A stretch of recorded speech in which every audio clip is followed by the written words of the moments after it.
Welcome to this week's edition of Coaches on Couches from Waukee High School. One of the major things that we've seen just as a common theme throughout this week is all of the staff's focus on continually improving.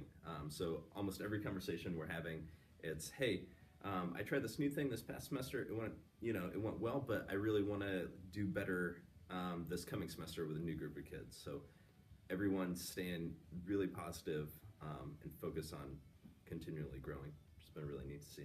Yeah, it's really awesome to see that every conversation is that going that direction and just thinking that we could do the same thing and just repeat, and that we're not choosing to do that. We're trying to continue to improve that experience for kids.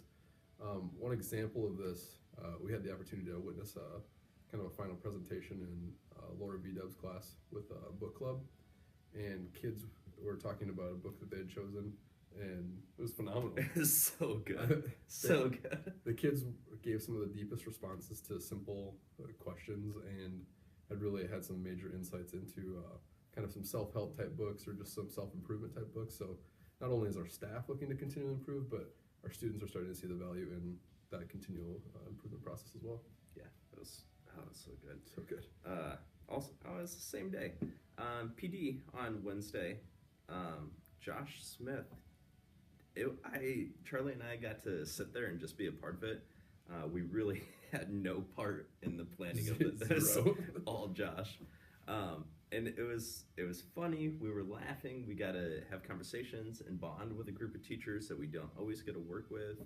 It was so enjoyable. Yeah, it was really just a good opportunity to kind of celebrate a little bit of what's happened, but also think, again, with that theme of continual improvement, just what can we do better next? Like, how can we make better relationships with our staff and with our students coming up? And so shout out to Josh for really leading a great discussion that day.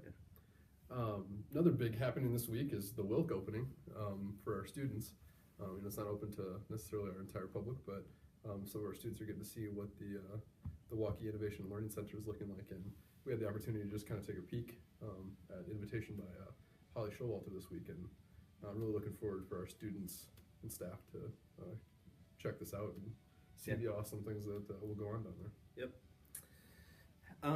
Another thing that we're taking part in this week, we actually have 2 book clubs that we're both in right now, which is really neat. I felt like I learned so much today. Yeah. The first one, BLT, is reading the book Crucial Conversations. It's really interesting because it's so easy to make a personal and professional connection to the book. So I envision everyone who reads it is thinking, oh, at home I can be doing these things better. At work I could be doing these things better. Yes. This week we focused on making conversations safe and some strategies for doing that. One of the major points was coming up with the shared mutual purpose, like making purpose. Sure that you understand that when you're entering a conversation, you're both trying to figure out what your goals are together versus just trying to win a conversation. Yeah, that brings you together instead of absolutely. I think that's really important in all conversations to kind of figure out where you're both trying to go. So that was a great conversation with that group. That led us into later in the afternoon. We had our second book talk around visible learning for teachers by John Hattie. It's a very in-depth look at teaching practices and kind of the effect of those teaching practices on student learning. It's a tough read, but it's probably one of the most valuable reads that anybody could have as an educator. It's so good. In my opinion, it should be read by every educator. Yeah. Because there's a lot of valuable insights into what works and what doesn't in a research-backed setting, not just gut feeling, but hey, we've looked at thousands of studies. This is what we know works and how well it works.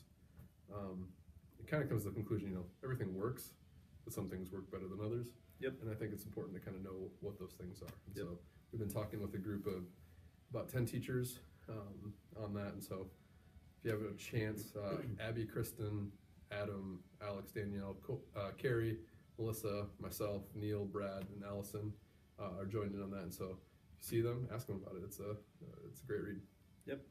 And then finally, this weekend, Waukee is hosting the show choir competition. So there's It's huge. It's insane. There's roughly 1 million people coming in. I was going to say 3, but yeah. Whatever. Yeah. Yeah. So Huge art custodians are killing it. Like it's going to be chaos this weekend, and our school's going to look beautiful on Tuesday when we come back. Yep. There's no question they're going to have it ready to go. Shout out to them, and also shout out to our entire student service staff downstairs. I mean, there's more people in the building. We're changing from one semester to another, and they're not going to miss a beat. Yeah. They're just great at their job. Thinking about schedules, attendance, like it's unreal how good of a job they do. Yeah. And Pam. How much does Pam have to put up with us? Pam, I hope you see this. Thanks, Pam. We love you, Pam. All right, so that's going to wrap it up for this week. Looking forward to starting a new semester at Waukee High School.